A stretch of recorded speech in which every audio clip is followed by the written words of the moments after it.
Hola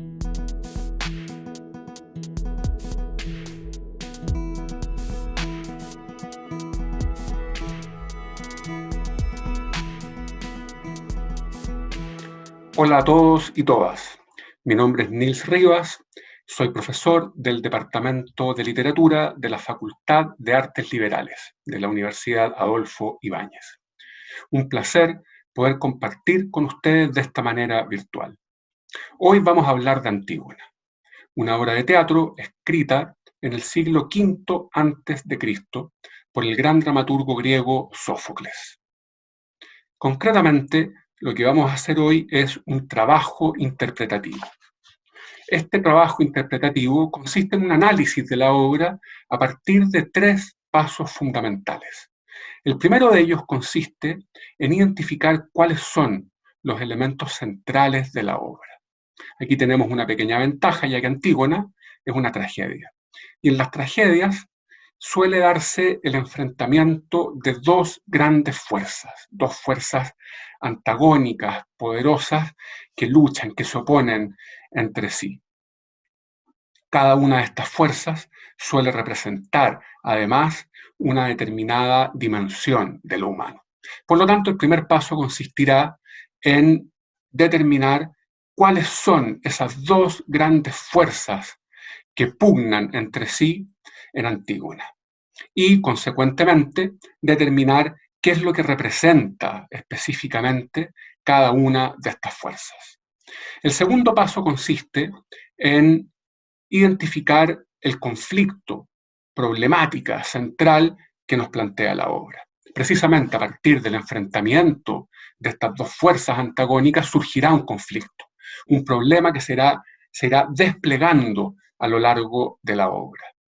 El tercer paso consiste en esclarecer cuál es la posible respuesta o solución que la obra plantea frente al conflicto, a la problemática que se ha puesto sobre la mesa. Todo lo anterior debe cumplir una condición: debe basarse en el texto. Una interpretación no es una simple opinión que tenemos sobre un texto. Por el contrario, una interpretación consiste en un análisis riguroso, en una exploración del texto, a partir de la cual podemos extraer evidencia. Cuando digo evidencia me refiero a lo que el texto dice, lo que está escrito, lo que el texto nos entrega. Y es sobre la base de esa evidencia que podremos plantear argumentos, hipótesis y, sobre todo, podremos justificar unos y otras. Vamos a la obra entonces. Recordemos el contexto inicial. Sabemos que después de que Edipo abandonó la ciudad, el trono pasó a manos de sus hijos, Eteocles y Polinices, quienes acordaron repartirse el poder y estar cada uno un año en el gobierno. A Eteocles le correspondió gobernar primero. Sin embargo, al término de su primer año de mandato, no le quiso pasar el poder a su hermano, quien, enfurecido, decidió recuperar por la fuerza aquello que le pertenecía. Lo complejo de la decisión de Polinices es que recurrió a ayuda de ejércitos extranjeros y, apoyado por ellos, invadió Tebas y luchó contra su hermano. Resultado: los hermanos mueren en batalla, el trono queda vacante y Creonte, tío de ambos, asume como rey. Creonte considera que Polinices, al haber recurrido a ayuda extranjera, ha traicionado a su patria, una falta gravísima en el contexto griego, una falta que merece ser sancionada con el mayor de los castigos. En consecuencia, Creonte anuncia a los ciudadanos de Tebas que el cuerpo de Polinice no podrá ser enterrado, y por lo tanto, como dice la cita, nadie lo podrá despedir, nadie lo podrá llorar, y su cadáver será devorado y maltratado por buitres y por perros. Este es el contexto inicial, y lo cierto es que la obra nos facilita bastante la tarea, pues ya en estas primeras páginas es posible advertir que Creonte emerge como la primera de las fuerzas que estamos buscando. Él es el rey, él ha impuesto un mandato estremecedor sobre los ciudadanos y está dispuesto a ejercer el poder con mano de acero. En la otra vereda vemos que emerge con igual nitidez la fuerza contraria, Antígona, hermana de Teocles y Polínices, quien no acepta la prohibición impuesta por Creonte y declara, como vemos en la cita, que ella va a enterrar con sus propias manos el cuerpo insepulto de Polinices, en un claro y potente desafío al rey de Tebas. Pues bien, Creonte, Antígona, veamos ahora qué representa cada una de estas fuerzas. Entremos en estas citas. Estas líneas nos dicen de forma explícita que a Antígona la moviliza el amor, y específicamente el amor fraterno. Es el afecto hacia su hermano, la importancia de este vínculo familiar, lo que impulsa a Antígona a transgredir la prohibición de Creonte. Yendo un paso más allá, podemos inferir de estas citas que en la figura de Antígona se manifiesta lo interno, lo íntimo, el mundo privado, podría decirse. Y con esto me refiero a la esfera de los sentimientos y de los vínculos personales. A medida que se desarrolla la obra, vamos conociendo más a Antígona y vemos que ella actúa en nombre de las leyes de los dioses, tal como vemos acá. Pero cabe preguntarse, ¿qué son estas leyes de los dioses? ¿Qué significa esta expresión? En la cita vemos que con esta expresión Antígona alude a una creencia que para ella tiene un valor sumamente alto, tan alto que no admite ninguna posibilidad de cuestionamiento. De ahí que Antígona califique estas leyes, estas creencias, como eternas, como infalibles. Específicamente, la creencia de Antígona, tal como hemos visto, apunta a que el cuerpo de su hermano merece ser enterrado. Se trata de un derecho inviolable, que sin importar las circunstancias debiera siempre ser respetado. Y esto, por cierto, va de la mano con el derecho de toda persona de la misma Antígona a honrar a sus muertos, el derecho al duelo, el derecho a llorar y despedir a un ser querido. Este derecho, para Antígona, tiene la fuerza de una ley divina.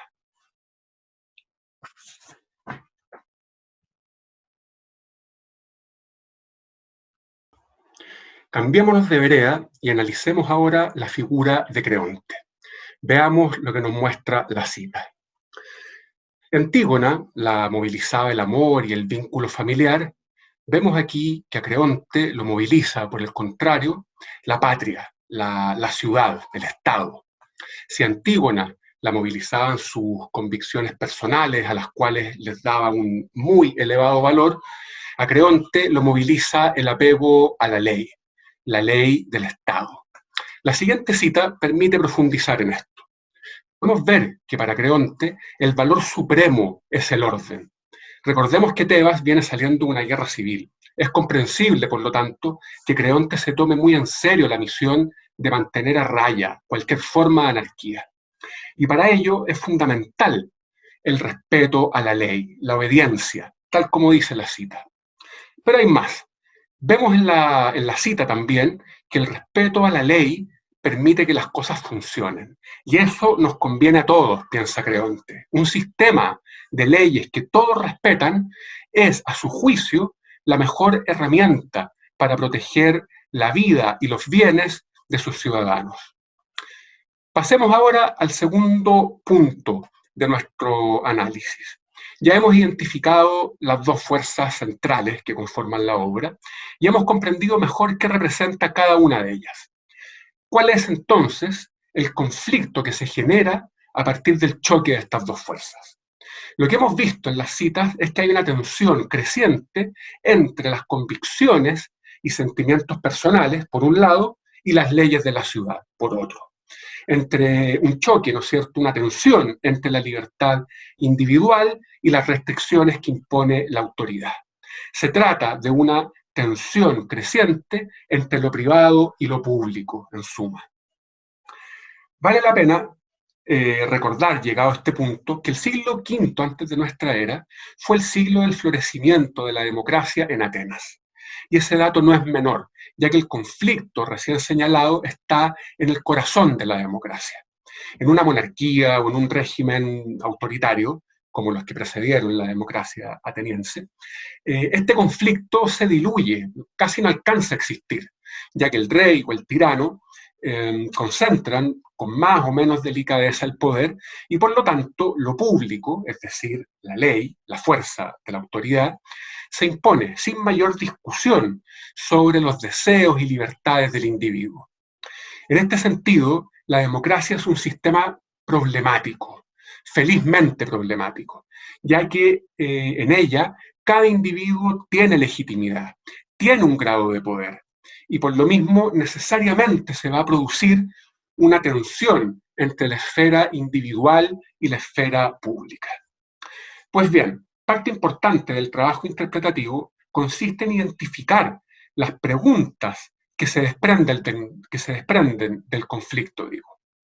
En este caso, algunas preguntas relevantes serían, en una sociedad democrática, ¿hasta dónde puede llegar el individuo con sus intereses, con sus creencias, con sus valores?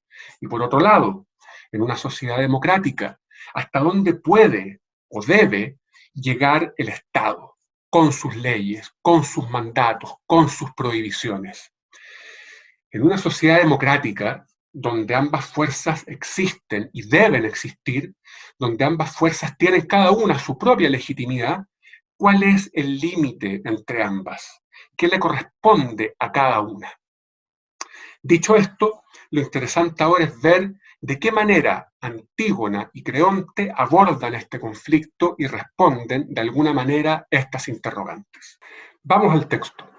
Lo primero que llama la atención en esta cita es que Antígona está dispuesta a morir por su causa, lo cual es un reflejo de que no pretende ceder en su postura.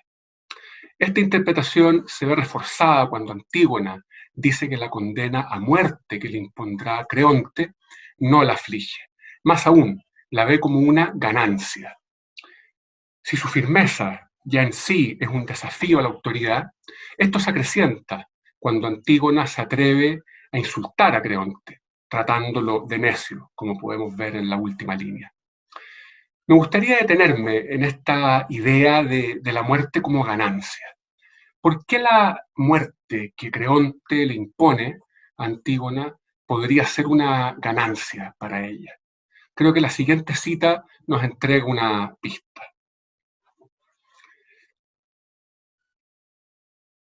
Pues bien, esto nos muestra otra arista del comportamiento de Antígona.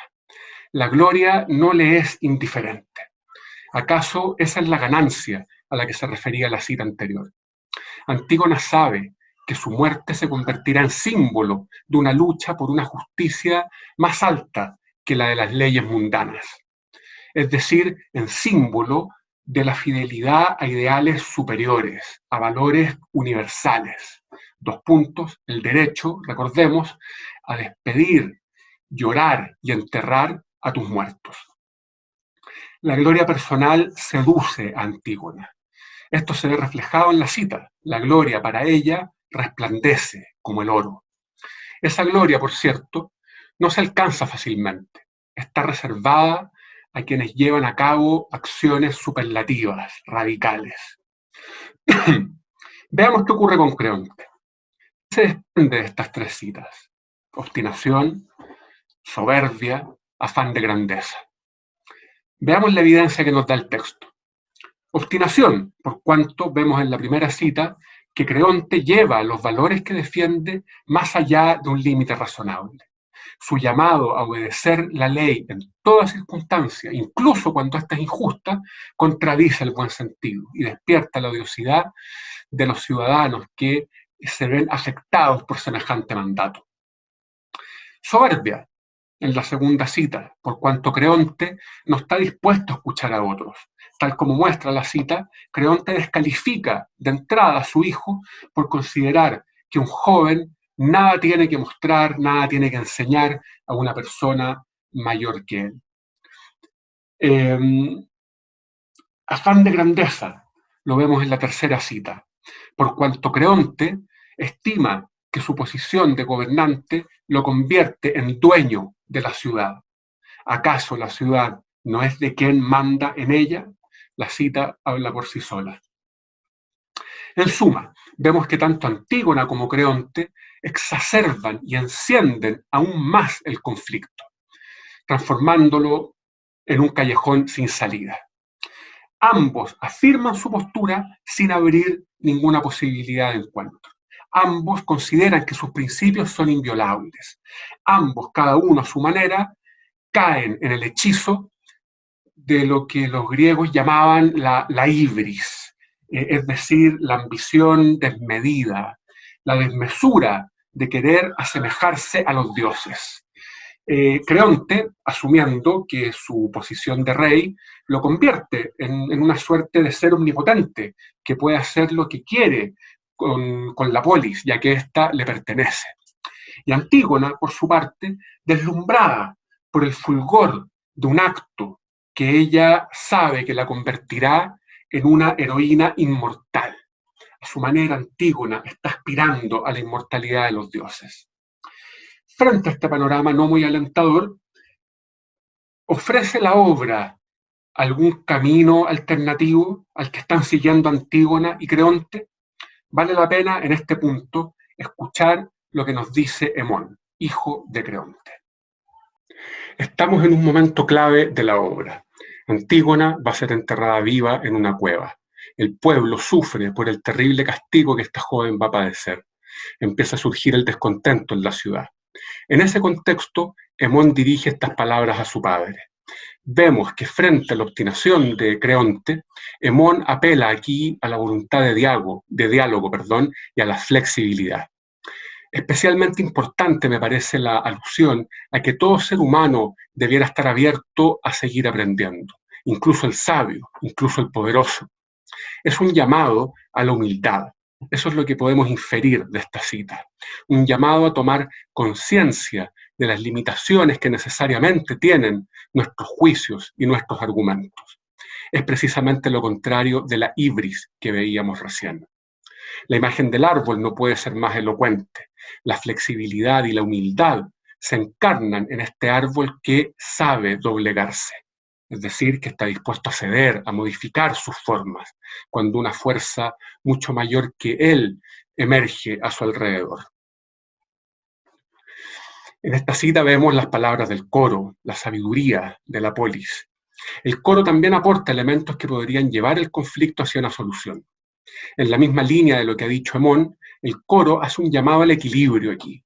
Vemos que según la cita, no es la imposición de las normas de la tierra, es decir, de las leyes, de la fuerza del Estado, lo que enaltece al gobernante, sino el entrelazamiento, uso la misma palabra de la cita, el entrelazamiento de dichas normas con la justicia de los dioses, es decir, con aquellos valores que los ciudadanos consideran inviolables. En esta obra, el derecho a enterrar y honrar a nuestros muertos. Estas líneas del coro constituyen una clara crítica a la visión unilateral de Creonte.